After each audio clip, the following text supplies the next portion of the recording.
Good morning student, mention the class work number 43 और student temperature और air pressure के topic के बाद अब हम पढ़ते हैं मॉइस्चर यानी नमी के बारे में। नमी क्या है?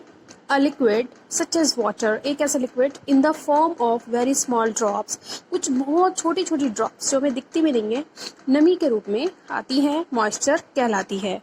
When water evaporates, जब वाटर का यानी जल का वाष्पीकरण होता है from land and different water bodies, it becomes water vapour, तो वाटर वेपर हो जाता है। Moisture in the air, moisture हवा में होता है at any time, is known as humidity, किसी भी टाइम में ह्यूमिडिटी का रूप ले लेता है और इसको ह्यूमिडिटी के नाम से भी जाना जाता है। When the air is full of water, जब हवा पानी से वाटर वेपर से भरी होती है, we call it a humid day, तो वो एक नम दिन कहलाता है यानी नमी वाला दिन। जब रहते हैं आपके कपड़े भी नहीं सूखते हैं, गीले गीले से रहते हैं और चिप चिप सी रहती है स्किन भी, तो उसे बोलते हैं humid day. As the air gets warmer, जैसे जैसे हवा गर्म होती है, its capacity to hold the water vapor, गर्म होते ही वाष्पीकरण अपना लेती है, increase, so it become more and more humid, और ज़्यादा बढ़ने पर ज़्यादा ह्यूमिड होता चला जाता है। On a humid day clothes take longer to dry, मैंने आपको अभी बताया है कपड़े में सूखने में ज़्यादा टाइम लेते हैं। And sweat from our body does not evaporate, और पसीना जो निकलता है हमारी बॉडी से वो डज नॉट एवोपरेट, वाष्प नहीं एवोपरेट नहीं हो पाता। Make us feel very uncomfortable, और हमें बहुत ज़्यादा अनकम्फर्टेबल फील होता है।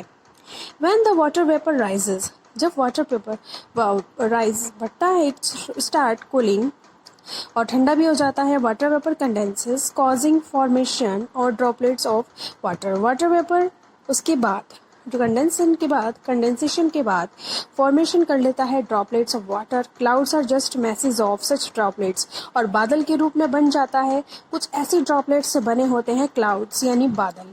When the droplets of water become too heavy to float in the air, ये जब ज़्यादा ड्रॉपलेट्स हो जाती हैं वाटर की हवा में, when they come known as precipitation, तो बहुत ही शीघ्रता से वो ड्रॉपलेट्स नीचे गिरती हैं और वही शीघ्रता वर्षा का रूप धारण कर लेती है। Jet planes fly in the sky, leave a wild trail behind them. The moisture from other engines condenses. Jet planes जैसे हवा में उड़ते हैं, leave a white trail, और सफ़ेद रंग का इस टाइप से कुछ छोड़ देते हैं हवा में, जो हमें लाइन के रूप में दिखता है। The moisture from their engines, moisture engine से निकलता है, condenses, we see trails of the condensed moisture for some time, कुछ कंडेंसेशन हमें दिखता है कुछ टाइम के लिए, where there is no air movement to disturb, जहाँ पर हवा नहीं होती।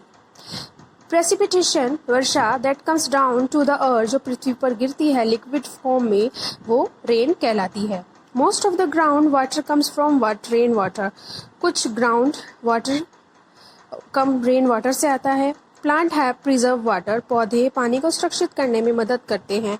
When trees on hill slides are cut, पेड़ों को काटा जाता है hill slides, rain water flow down bear mountain and can cause flooding, और अगर पेड़ों को अगर पहाड़ियों पर भी काटा जाता है तो वो रेन वाटर सीधा ग्राउंड में आ जाता है और बाढ़ भी आ सकती है। On the basis of the mechanism, तो 3 टाइप की रेनफॉल होती है।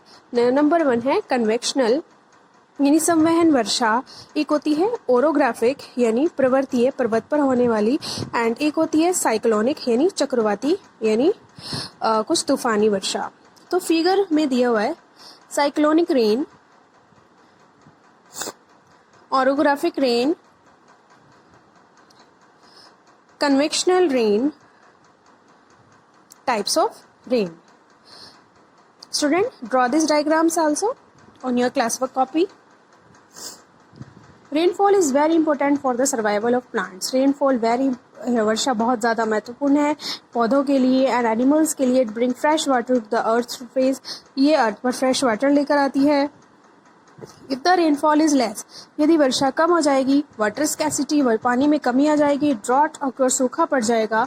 On the other hand it is more floods take place, अगर ये ज़्यादा हो जाती है तो बाढ़ भी आ जाती है।